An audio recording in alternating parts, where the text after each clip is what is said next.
بسم اللہ الرحمن الرحیم۔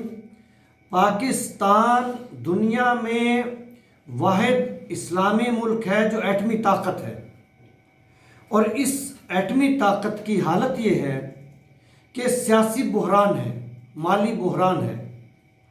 تو یہ ملک جو امت مسلمہ کی بقا کا ضامن سمجھا جاتا ہے ایٹمی طاقت ہونے کی وجہ سے، اس کے جب یہ حالات ہیں کہ وہ مقروض ہے، محکوم ہے، غلام بنا ہوا ہے، تو باقی امت مسلمہ کا کیا ہوگا؟ اس کا اندازہ اس سے لگائیے کہ علامہ اقبال رحمۃ اللہ علیہ، مفکر اسلام، ترجمان حقیقت، 100 سال پہلے جو ہمیں بتا گئے، پیشین گوئی کر گئے، ذرا اس پہ غور فرمائیے اور تھوڑا سا انالیسس کیجئے، ذرا سوچئے کہ کیا ہونے والا ہے۔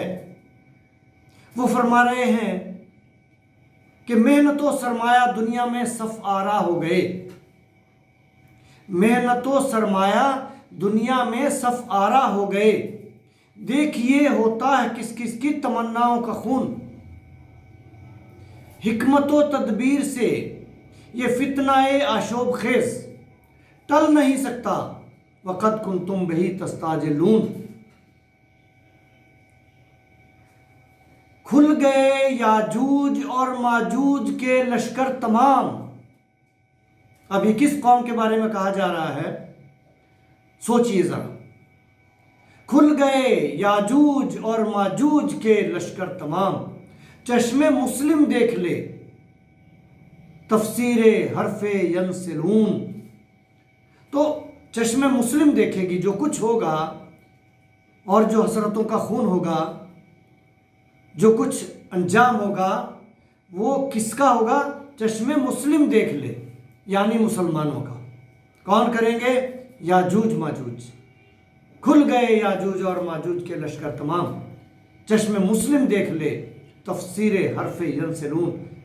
حرف ینسلون وہ منظر، محشر کا منظر کہ نفسا نفسی کا عالم ہوگا، دوڑ لگی ہوگی، تو وہ محشر کا منظر پیش کر رہے ہیں کہ یہ ہوگا مسلمانوں کا حال، اور ہوگا یاجوج ماجوج کے ہاتھوں۔ ہم سوچ لیں کہ مسلمانوں کا، امت مسلمہ کا کیا حال ہوگا، اور یہ جو اسلامی دنیا کا سربراہ سمجھا جاتا ہے پاکستان ایٹمی طاقت ہونے کی وجہ سے، اس کی کمزوری کا انجام کیا ہوگا؟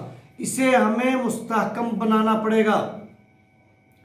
اس ملک کو، اس قوم کو زندہ قوم اور ملک بنانا پڑے گا، اور ایک ہی راستہ ہے، قوت افرنگ از علم و فنست، از ہمیات اشتراغش و شنست۔